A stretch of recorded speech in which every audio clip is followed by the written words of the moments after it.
ada yang sebagian kuliah diberikan adalah kesempatan untuk mengecap pendidikan di perguruan tinggi dibandingkan dengan orang yang kemudian banyak sekali di negeri ini yang tidak diberikan kesempatan untuk mendapatkan kesempatan untuk menuntut ilmu di perguruan tinggi karena berbagai macam faktor. Maka Anda syukuri dengan cara Anda harus berbeda dengan mereka dari aspek wawasan, aspek intelektual, terutama dari aspek akhlakul karim. Jadi bahasa kita adalah bahasa kesantunan sebagai bentuk bahwa kita ini adalah orang yang berpendidik. Pendidikan yang unggul bukan pada sisi material, tetapi juga harus mampu menyentuh pada isi non material, yaitu adab. Karena setelah iman, Islam, ihsan, yang paling tinggi itu adalah di ihsan. Ihsan itulah disitulah letaknya adab. Kalau seandainya manusia itu tidak memiliki adab, walaupun dia punya ilmu, itu akan memiliki kecacatan intelektual dan kecacatan spiritual. Berapa banyak orang yang berpendidikan, berapa banyak orang yang kemudian memiliki gelar sedemikian panjang, tetapi pada adab dia tidak memiliki, maka kemudian dia akan terjerumus kepada kehancuran. Tapi setiap orang yang punya adab, pasti dia punya ini, pasti dia punya mengamalkan ajaran agama, dan pasti dia punya iman. Ini makanya kemudian saya berharap ini unggul kita itu adalah pada adabnya, adab pada akhlak. Oleh karenanya perintah untuk menuntut ilmu ini sedemikian banyak yang kita temukan di dalam Al-Quran. Seperti di dalam surah Al-Alaq ayat 1 sampai 5, kita disuruh membaca baik secara tertulis teks maupun secara fenomena yang Allah sampaikan kepada kita melalui ayat Allah. Tetapi semuanya harus kita bawa pada dimensi untuk mengenal Allah. Ketika apa yang kita baca mampu membuat kita mengenal Allah dan Rasul, maka kita akan semakin memiliki nilai bobot di hadapan Allah dan Rasul. Kalau seandainya kita sudah diangkat oleh Allah dan Rasul dengan ilmu dan adab, dengan membawa pesan-pesan Allah dan Rasul, maka tidak ada satupun makhluk yang akan bisa mampu untuk menghancurkan kita atau menurunkan kita. Tetapi kalau seandainya Allah tidak berkehendak dan berkenan untuk kemudian mengangkat kita, sejuta manusia pun yang akan mengangkat kita, ujungnya nanti akan terpuruk pada penistaan. Itu yang dijanjikan oleh Allah di dalam Al-Quran. Kemudian Allah mengangkat derajat orang yang punya ilmu ini dalam berbagai macam aspek, ya. Saya garis bawahi, yaitu aspek material dan aspek non material, aspek intelektual, juga ada kecerdasan pada aspek sosial, aspek spiritual. Kemudian dalam surah Luqman ayat 1 sampai ayat 34 yang Allah sampaikan bahwa kita ini harus menuntut ilmu supaya bisa kenal dengan Allah dan kemudian jangan sampai miskin. Kemudian pendidikan unggul, apa itu sebenarnya pendidikan unggul? Pendidikan unggul itu sebenarnya harus ada kejelasan standar dan aspek unggul yang dijadikan sebagai rujukan dan capaian. Meskipun umpamanya Stein Bengkalis punya visi dan misi, keunggulan yang dimaksudkan itu adalah pada aspek kekuatan kita, keislaman kita, pada sisi dimensi keislaman, dan kemudian kemelayuan dan itu yang seperti saya pernah katakan dari beberapa kesempatan, kemelayuan itu bukan pada aspek satu etnis, tetapi pada ruh kemelayuan. Ruh yang saya masukkan adalah bahwa orang Melayu itu sangat terbuka dengan budaya-budaya asing, budaya luar, bukan asing. Saya ralat budaya di luar etnis Melayu.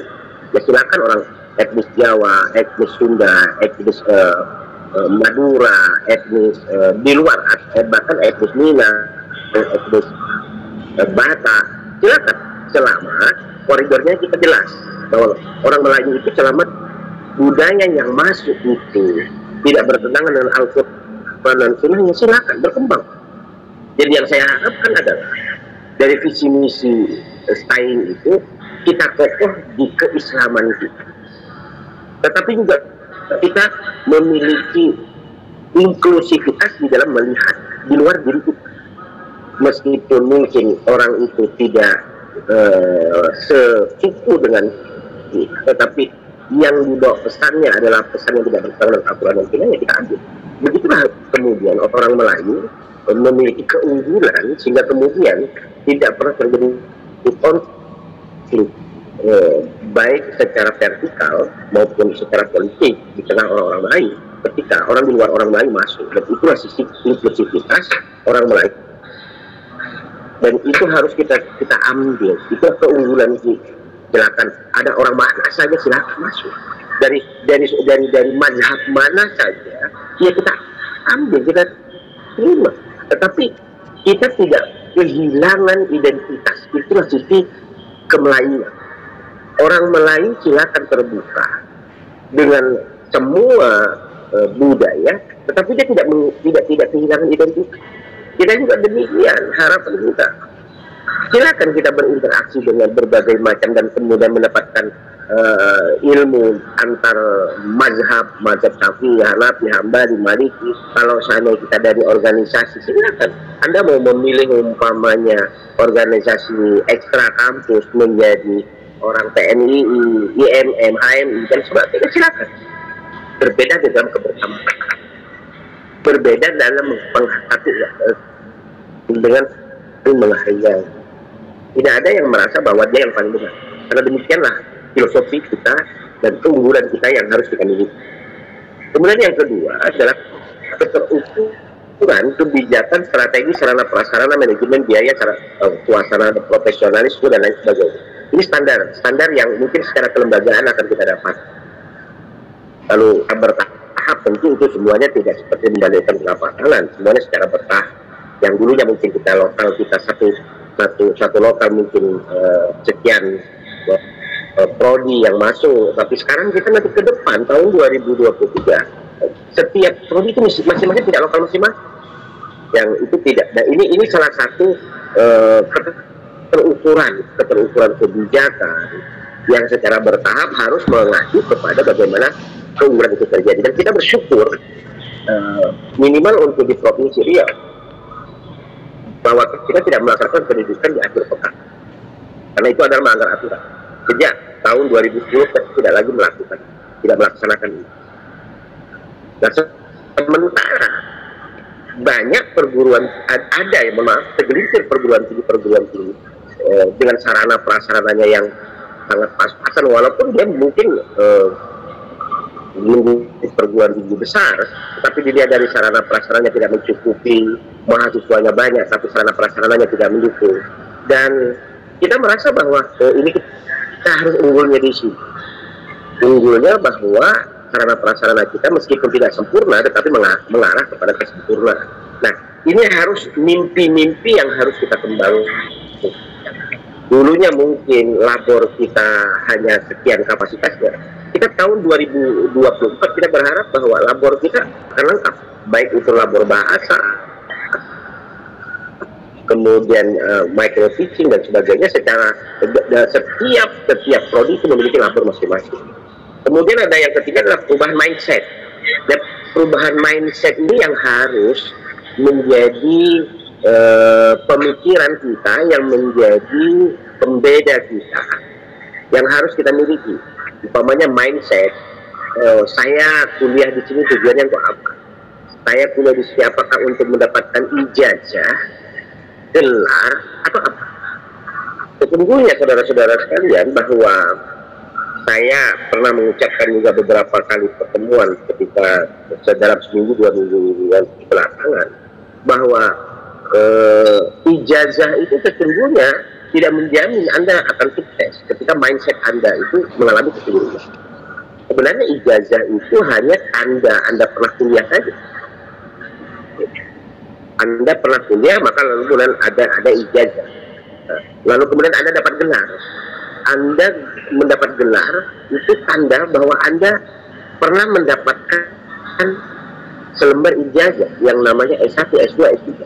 Tapi itu pun belum menjadi tanda keunggulan Anda. Tanda keunggulan Anda adalah tandanya pada mindset Anda. Sejauh manakah pemikiran Anda gunakan untuk membangun peradaban, membangun kemaslahatan. Nah, itu yang sebenarnya tidak banyak orang miliki. Ada orang yang punya gelarnya panjang, tetapi mindsetnya adalah untuk dapat jabatan. Ada orang yang kemudian gagah-gagahan dengan gelarnya, tetapi ketika diberikan amanah padanya, dia gagal. Kenapa? Karena dia hanya mengandalkan titelnya, ijazahnya. Sementara dalam sistem manajemen, dalam sistem, apalagi kalau seandainya bawa kepada karakter diri, ya, berkomunikasi dengan sesama, dia gagal. Maka Anda harus memiliki itu. Ketika berkomunikasi dengan sesama, maupun pada level bawah maupun level atas, Anda harus memiliki kemampuan berkomunikasi yang baik. Jadi mindset Anda untuk kuliah itu harus diperbaiki dahulu. Kalau memang Anda mau mendapatkan ilmu, ya Anda harus memiliki manajemen dalam belajar. Mindset itu. Contoh umpamanya, ketika saya dulu kuliah di S1 tahun 90, dibandingkan dengan perkuliahan modern sekarang, saya pikir mengalami ya walaupun pada umumnya terjadi seperti yang sama sekarang, tapi saya berharap Anda meneruskanlah apa yang kemudian pernah saya lalui. Saya belajar dengan sistem yang saya miliki. Umpama saya belajar dengan bukan dengan guru. Pertama saya belajar dulu dengan silabus yang diberikan oleh dosen. Hari ini belajar apa? Lalu silabusnya tentang apa? Kemudian saya tadi malam itu harus membaca tentang apa yang ditawarkan oleh silabus, yang dikendaki oleh silabus, sebelum saya bertemu dengan dosen ketika belajar. Jadi saya berangkat dari rumah ke kampus itu dengan membawa sejumlah ilmu tentang materi yang akan dibahas. Jadi tidak nol. Dan itu yang saya lakukan mulai dari semester 1 sampai semester terakhir dan sampai ya, seperti itu yang saya lakukan. Jadi cara belajar seperti itu jauh lebih efektif ketimbang saya datang ke kampus lalu kemudian hanya mendengarkan dengan membawa otak kosong. Ketika bertanya juga tidak berbobot, ketika berpendapat juga tidak berbobot. Berbeda dengan ketika kita menguasai atau paling tidak menyiapkan materi dengan kita membaca materi itu sebelum kita bertemu dengan dosen dan berinteraksi dalam proses belajar. Nah, mindset itu yang harus Anda miliki. Anda harus punya perubahan berpikir yang kemudian hura-hura dalam organisasi, menjadi orang yang memotivasi organisasi itu sehingga kemudian organisasi ataupun interaksi yang kita lakukan dalam sebuah komunitas justru kita yang menjadi motor penggerak untuk pengembangan intelektualnya. Jadi sama dengan seperti saya dulu di DN, karena mindset saya seperti itu. Saya harus berbeda dengan yang dilakukan oleh teman-teman. Ketika dosen tidak ada karena saya sudah menyiapkan materi yang akan dibahas pada hari itu, maka ketika dosen tidak ada, di lokal kami tidak ada yang keluar. Tetapi saya yang akan menjelaskan kepada kawan-kawan tentang materi yang akan diajarkan pada hari itu, yang seyogyanya diajarkan pada hari itu. Sehingga teman-teman itu senang karena tidak perlu keluar keliaran kalau seandainya dosen tidak ada, mereka dapat ilmu. Nah, ini mindset ini yang harus ada dimiliki. Kemudian yang selanjutnya adalah model kepemimpinan yang menjadi tauladan konstruktif dan dinamis. Jadi kalau seandainya Anda melihat mau maju tapi yang Anda lihat adalah orang yang tidak maju, Anda akan kehilangan model role model Anda hilang. Tapi ketika Anda melihat ada orang yang berhasil lalu kemudian Anda tidak mengambilnya, itu Anda kehilangan jati diri Anda karena Anda tidak memanfaatkan model itu. Yang baik adalah Anda punya model, Anda punya contoh, lalu contoh itulah yang kemudian Anda ambil. Contoh itu contoh yang mengarah kepada kebaikan. Itu yang ingin saya sampaikan. Kemudian model penguatan Islamisasi kemelayuan yang dilaksanakan dengan Islamisasi sains, kemudian evaluasi secara politik, itu kita harapkan semuanya sudah kita lakukan meskipun secara bertahap. Sehingga saya berharap pada Anda untuk menjadi intelektual unggul itu Anda harus melihat pada diri Anda sendiri. Yang mau berubah itu adalah Anda. Kalau Anda sendiri tidak mau berubah, maka orang tidak bisa untuk melakukan perubahan kecuali dirinya sendiri. Bukankah Allah mengatakan ku aufusakum wa ahlikum nar. Jadi kalau kita sendiri tidak mau memperbaiki diri kita, ya kita tidak akan bisa mengajak orang lain untuk baik. Satu yang lain umpamanya, Anda coba lihat pada diri Anda sendiri di rumah. Anda itu sebenarnya itu adalah calon intelektual yang unggul atau hanya sekedar selebritis seperti selebritisnya para selebritis yang ada di media sosial ataupun di TV. Ukurannya Anda bisa lihat sendiri. Walaupun Anda mengatakan, oh saya ini intelektual Pak, belum tahu. Kalau intelektual dengan selebritis itu bedanya itu pada dua sisi saja. Satu, sisi tumpukan bajunya dan sisi tumpukan bukunya.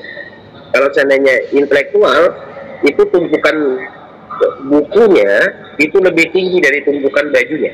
Tapi kalau selebritis, tumpukan bajunya gayanya lebih dikedepankan, lebih tinggi ketimbang tumpukan bukunya. Nah sekarang pertanyaan saya adalah, Anda di rumah Anda, di kosan Anda, itu tumpukan baju Anda dengan tumpukan buku Anda lebih tinggi yang mana? Dari situ saja akan terlihat. Oh Pak, di perpustakaan ada Pak, di Google ada Pak. Nah itu berarti Anda adalah orang-orang instan. Orang instan, orang yang kepinginnya untuk mendapatkan sesuatu seperti makan mie instan, tidak berusaha. Karena semuanya sudah tersedia di dalam Google. Padahal di Google itu sendiri terkadang memiliki kesalahan persepsi terhadap rujukan aslinya. Oleh karena itu Anda ini harus Anda rubah supaya Anda bisa memiliki keunggulan. Kemudian kita lihat hari ini dalam harapan dan realitanya, pendidikan yang menyentuh dimensi kemakhlukan dan penghambaan itu harapan. Tapi realitanya bahwa pendidikan hari ini hanya menyentuh kepada aspek kemakhlukan. Oh, saya sudah sarjana, saya sudah punya S1, saya punya S2, punya S3, saya IPK saya sudah tinggi, 3, sekian cum laude, bahkan summa cum laude sempurna, tetapi berkorelasi tidak dengan aspek-aspek kehambaan, menjadi orang yang tawadu. Begitu di umpamanya lulus, ketika di yudisium, saya tidak tahu, mungkin perlu disurvei nanti oleh ketua prodi dan ketua jurusan atau mungkin masing-masing pembimbing. Begitu dinyatakan lulus, langsung kemudian dia sujud syukur. Itu tanda bahwa dia penghambaan, bahwa apa yang dia miliki tidak lepas dari sayangnya Allah padanya. Hanya sekedar dia tahu, karena dia sudah tahu, dia bisa menghitung IPK-nya berapa, lalu kemudian dia dinyatakan lulus, lalu tidak ada reaksi apa-apa. Berarti sisi dimensi kehambaannya tidak ada. Kehambaannya tidak ada. Kalau kemakhlukan apakah bermanfaat atau tidak, nanti dari apa yang dia miliki, dia juga tidak berkorelasi. Jadi saya kadang-kadang IPK tinggi belum tentu berkorelasi pada dimensi-dimensi kemakhlukan dan penghambaan. Dan antara kemakhlukan dan penghambaan ini, dia kalau kemakhlukan dia bermanfaat pada sesama, dia tidak sombong. Kalau penghambaan, apa yang dia dapatkan itu akan semata-mata untuk mengenal Allah dan Rasulnya. Nah dalam realita tidak, dalam realita justru menganggap bahwa dia sudah berhasil untuk mendapatkan gelar kesarjanaan S1, S2, S3, tetapi otaknya tidak pernah dia gunakan sebagai alat untuk berpikir membangun peradaban. Akhlaknya tidak terbangun karena hatinya tertutup. Dengan sesama dia arogansi, dengan diri menganggap bahwa dia yang paling punya hak, dia yang paling hebat, dia yang paling pintar. Nah ini berarti gagal. Harapannya adalah harapan teori, tetapi dalam realita dia gagal. Kemudian pendidikan membangun dimensi iman, kolbu, Islam akal, ihsan itu rahasia yang tersembunyi. Kerjanya, sementara ruang untuk menerima tamu, kita ketiga-tiganya tidak dapat. Ini yang juga harapan yang dalam realita itu kita harus kita cari kebenaran Allah itu. Kemudian pendidikan berbuah pada ketundukan tawadu. Semakin tinggi derajat, semakin tinggi ilmu orang, dia merasa bahwa dia tidak ada apa-apanya. Coba kita lihat apa yang dibangun oleh Imam Al-Ghazali. Kata Imam Al-Ghazali, ilmu itu seperti minum air laut, semakin diminum semakin haus. Bahkan kalau kita lihat umpamanya tampilan dari Imam Syafi'i dengan Imam Hanafi, Imam Syafi'i mengatakan kalau apa yang dibuat oleh yang dikatakan oleh Imam Hanafi benar, olehmu ikuti. Dia tidak melarang, dia tidak mencela. Kalau kita kan tidak, yang dilakukan si A salah, yang bermakna. Nah, inilah yang saya katakan dia berbuah pada tujuan seru ya. Berilmu semakin hilang semua dan kemudian menjaga marudi. Kita tidak terbaca dia 4 tahun, 6 tahun, bahkan 7 tahun sambil di depannya. Tidak dan orang yang berita kan dunia dan beberapa orang yang tidak hanya sedang buka kepala mendingnya berkoreksi dengan lapangan pekerjaan. Jadi kalau adanya ada orang kemudian telah berikan pengangguran, nanti rugi. Tidak menggunakan otaknya untuk mencari membuka peluang pekerjaan. Itulah orang yang sebenarnya sarjana sebenarnya di sini. Dia tidak bebas semena-mena fokus pada satu lapangan pekerjaan karena dia terbuka. Coba Anda lihat umpamanya orang-orang yang berhasil di luar sana, mereka yang pendidikannya mesti itu menggunakan akal itu menjadi orang yang memiliki posisi tinggi. Ini tapi tidak dengan menghalalkan segala cara. Kemudian pendidikan itu harus kontinu. Jadi jangan sampai setelah Anda S1 sudah S2, kemudian S3 sudah selesai, sudah itu tidak selesai. Tidak, karena pendidikan sepanjang hayat. Kemudian pendidikan itu berbasis kearifan lokal, orang yang punya wawasan pendidikan, dia menghargai kearifan lokal. Saya pernah bertemu umpamanya ini karena akhlaknya tidak ada. Nenek moyangnya dulu belajar tentang apa namanya, tentang mentalkinkan orang yang meninggal, mentalkinkan mayat di apa namanya setelah dikuburkan. Di rumahnya waktu dia masih kecil pun itu rumahnya itu ada figura-figura yang bertuliskan kaligrafi ayat-ayat Allah. Begitu dia melanjutkan pendidikan bla bla bla pulang kampung, dia katakan ini bid'ah, ini masuk neraka, ini masuk neraka. Ini orang yang tidak memiliki ilmu, tidak memiliki kearifan lokal, sehingga sebenarnya menyalahkan saja yang dia bangun. Kemudian ilmunya sejengkal, tetapi dia ingin mengukur alam semesta. Ini yang tidak boleh. Tetapi anda tetap harus mengedepankan kearifan lokal selama itu tidak bertentangan dengan syariat, akidah. Maka jangan Anda kemudian berbicara dulu, berpendapat dulu sebelum Anda punya dasarnya yang kuat. Nah, penyebabnya hari ini adalah eksistensi ulama dan ilmuwan hilang. Mahasiswa atau orang lebih suka dengan interaksi yang di luar ulama dan ilmuwan. Karena ulama dan ilmuwan sekarang sudah dicari. Ulama bukan dalam sebuah organisasi. Ulama adalah orang yang mengerti dengan agama, tawadu dengan apa yang dia miliki dan menjadi contoh dalam kehidupan orang lain. Jadi kalau saya ulama dalam organisasi masih banyak, majelis ulama ada tingkat kecamatan, kabupaten, bahkan provinsi dan pusat masih ada. Tetapi itu bukan itu. Kemudian ilmuwan yang punya harga diri sekarang ini sudah tidak ada. Ilmuwan hari ini segelintir di antaranya adalah mencari muka saja. Mereka tidak berani untuk menjadi orang yang pintar. Karena di kita sekarang ini orang pintar itu tidak begitu dipentingkan. Yang dipentingkan hari ini adalah orang yang pintar-pintar. Inilah rusaknya peradaban kita yang kita lihat dan kemudian kita tiru. Ya, kemudian sosok ilmuwan itu menjadi hilang. mampu Kemudian profesionalisme berubah menjadi perpustakaan kepiawaiannya, pokoknya pandai berbicara kita, lalu kemudian apakah tidak sesuai dengan keahlian itu nantilah. Yang penting apa yang hari ini kita dapatkan, apa yang bisa kita raih itu saja. Padahal itulah yang menjadi kehancuran malapetaka peradaban, karena sudah tidak lagi.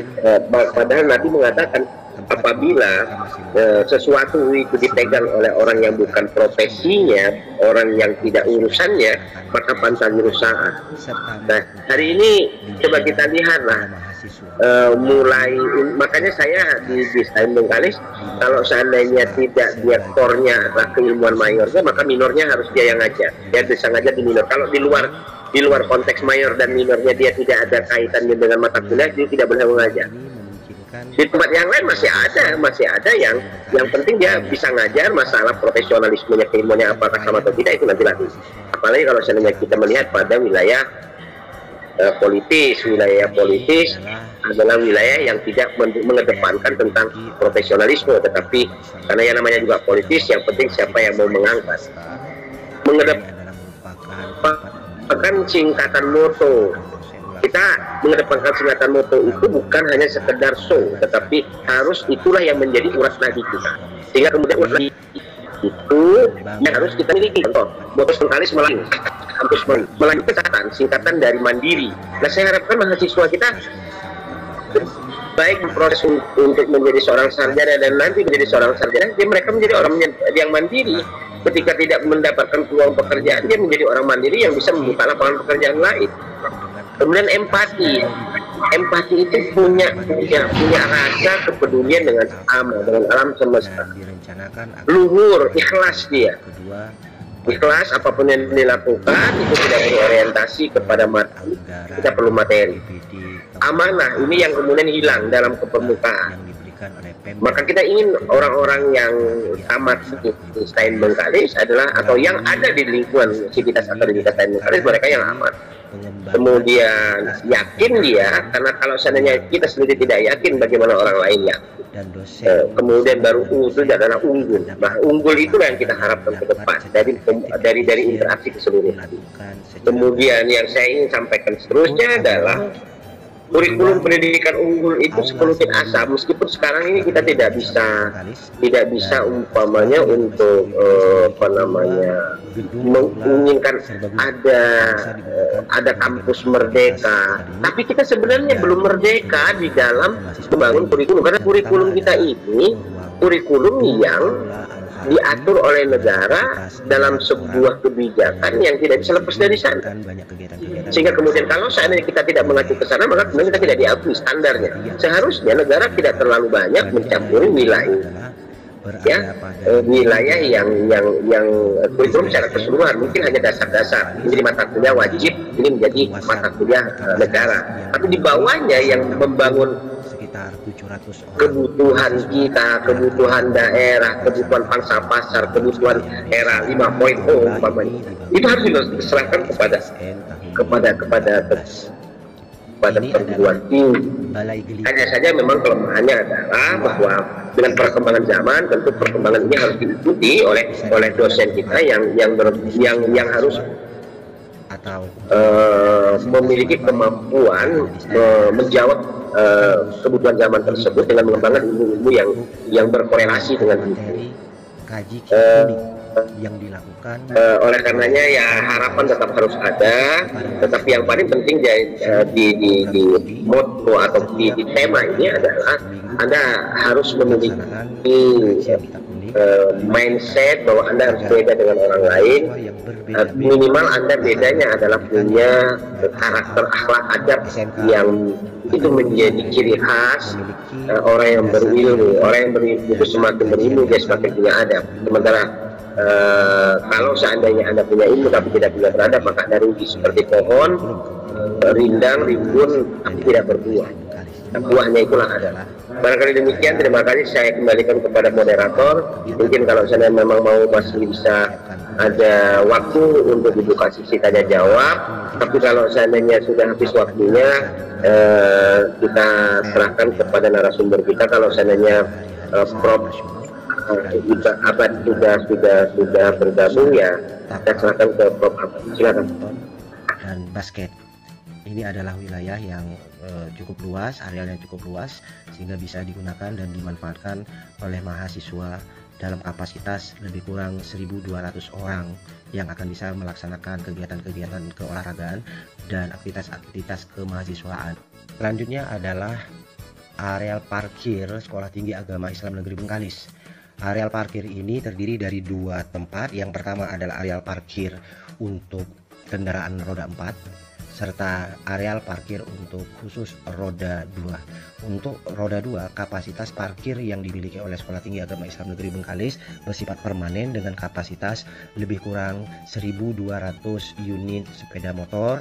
Dengan demikian akan bisa terjaga keamanan sepeda motor yang digunakan oleh para mahasiswa dan dosen.